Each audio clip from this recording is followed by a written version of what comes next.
కూటమి పాలనలో జేసీబీలు, దాడులు, హత్యలు, బూతులు లేవని మంత్రి నారా లోకేష్ తెలిపారు. 2 ఏళ్ల కూటమి ప్రభుత్వ నమ్మకం, సంక్షేమంపై తిరుపతి దామినీడులో ఏర్పాటు చేసిన బహిరంగ సభలో మంత్రి మాట్లాడుతూ వెంకటేశ్వర స్వామి జోలికి వెళ్లొద్దని నాటి సీఎంను హెచ్చరించామని, దేవుడితో పెట్టుకుంటే పరిస్థితి ఏంటో ఇవాళ అనుభవిస్తున్నారని వ్యాఖ్యానించారు.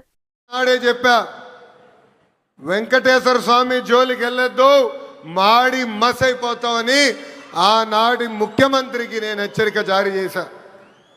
కానీ నా మాట ఇన్లా, దేవుడితో పెట్టుకున్నారు. ఇప్పుడు వాళ్ళ పరిస్థితి ఏంటో ప్రజలందరూ ఒక్కసారి ఆలోచించాలి. విశ్వవిఖ్యాత నడ సార్వభౌమ స్వర్గశ్రీ నందమూరి తారక రామారావు గారికి సీఎం అంటే చాలా ప్రేమ. ఆనాడు కరువు వస్తే జోలు పట్టుకుని సీమ ప్రజల్ని ఆదుకున్న వ్యక్తి ఎన్టీఆర్. అంతేకాదు, తెలుగు గంగా గాలేరు నగర్ని ప్రాజెక్ట్ని తయారు చేసింది ఎన్టీఆర్.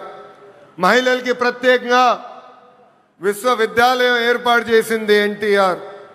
నిత్యం అన్నదానం కూడా ప్రారంభించింది ఎన్టీఆర్. ఇప్పుడున్న రాజకీయాల్లో విరాట్ కోహ్లీ మన చంద్రబాబు నాయుడు గారు. అవతల వైపు బౌలర్లు మాడుతూ ఉంటారు, కానీ బ్యాట్స్మెన్ ఓన్లీ వన్, అది మన చంద్రబాబు నాయుడు గారు.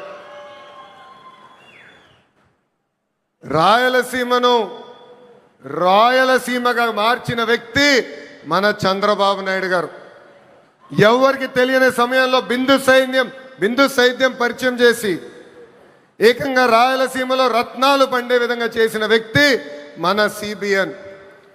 హంద్రినివా సుజలా స్రవంతి ప్రాజెక్ట్ని పూర్తి చేసి చివరి నియోజకవర్గం కుప్పానికి నీరు తీసుకెళ్లిన వ్యక్తి మన సిబిఎన్. అంతెందుకు, పులివెందల కూడా నీరిచ్చిన గొప్ప వ్యక్తి మన చంద్రబాబు నాయుడు గారు.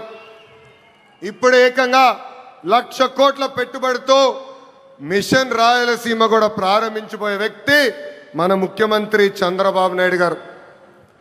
2019 నుంచి 24 వరకు గొడ్డలి పార్టీ అరాచక పాలన మనందరం చూసాం. వాళ్ళ చెల్లికి అన్యాయం చేయొద్దని అడిగిన బీసీ బిడ్డ అమర్నాథ్ గౌడ్ పైన పెట్రోల్ పోసి ఎలా తగలబెట్టారో మన కల్లారా చూసాం. ఒక మాస్క్ అడిగినందుకు ఒక దళిత డాక్టర్ సుబ్రహ్మణ్యాన్ని పిచ్చోడు చేసి ఎలా చంపేశారో ప్రజలందరూ చూశారు. సొంత డ్రైవర్ సుబ్రహ్మణ్యాన్ని ఏకంగా గంజాయి మత్తులో చంపేసిన వాళ్ళ ఎమ్మెల్సీని మనందరం చూసాం. నంద్యాల నియోజకవర్గంలో ఒక మైనారిటీ కుటుంబాన్ని వేధిస్తున్నారు, ఈ వేధింపులు మేము తట్టుకోలేమని ఆత్మహత్య చేసుకునే పరిస్థితి మనందరం చూసాం. వైకాపా నాయకుల కూతురు కన్నా వాళ్ళ కూతురికి ఎక్కువ మార్కులు వస్తున్నాయని ఆ కుటుంబాన్ని వేధిస్తే ఆ వేధింపులు నేను చూడలేను, తట్టుకోలేనని ఆత్మహత్య చేసుకున్న మిస్బాని మనందరం చూస్తాం కూడా జరిగింది. ఆనాడు అన్నారు తెలుగుదేశం పార్టీ జెండా లేకుండా చేస్తామన్నారు, ప్రజలే ఈరోజు వాళ్ళ జెండా పీకేస్తాం జరిగింది. వై నాట్ 175 అని చెప్తే ఏకంగా టీమ్ 11 ప్రజలు వాళ్ళకి తీర్పిస్తాం కూడా జరిగింది. సిద్ధం అంటే యుద్ధానికి రెడీ అని తీర్పిచ్చింది ఆంధ్ర రాష్ట్ర ప్రజలు. అసెంబ్లీలో అడుగుపెట్టనయో అన్నారు, ఏకంగా ప్యాలెస్ గోడలు బద్దలు కొట్టి చంద్రబాబు నాయుడు గారు ముఖ్యమంత్రి చేసిన ఘనత మా పసుపు సైన్యాన్ని. ఇప్పుడు రపరప్ప అంటున్నారు. రపరప్ప అంటే చూస్తూ మేము ఊరుకోం.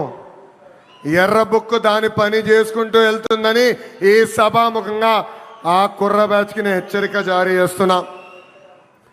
ప్రజాప్రభుత్వం 2 ఏళ్ల పాలనలో సుపరిపాలన అందించాం. అన్ని చేశామని కాలు రెగరేసుకుని మేము తిరగట్లేదు.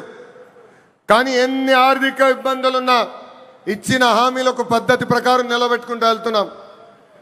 ఎవరు ఊహించిన విధంగా అధికారంలోకి వచ్చిన వెంటనే 4,000 రూపాయలు వృద్ధులకి పెన్షన్ ఇస్తున్నాం.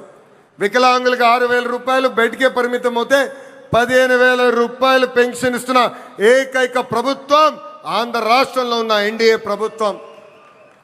అంతేకాదు మూసేసిన అన్న క్యాంటీన్లు తిరిగి ప్రారంభించాం. డిఎస్సి ద్వారా 16,000 టీచర్ పోస్టులు భర్తీ చేశాం. 6,000 కానిస్టేబుల్ పోస్టులు భర్తీ చేశాం. ఏకంగా మన జాబ్ క్యాలెండర్ విడుదల చేసి సంవత్సరం పూర్తయ్యే లోపల 10,000 ఉద్యోగాలు కూడా భర్తీ చేసే బాధ్యత ఎన్డీఏ ప్రభుత్వం తీసుకుంటుంది.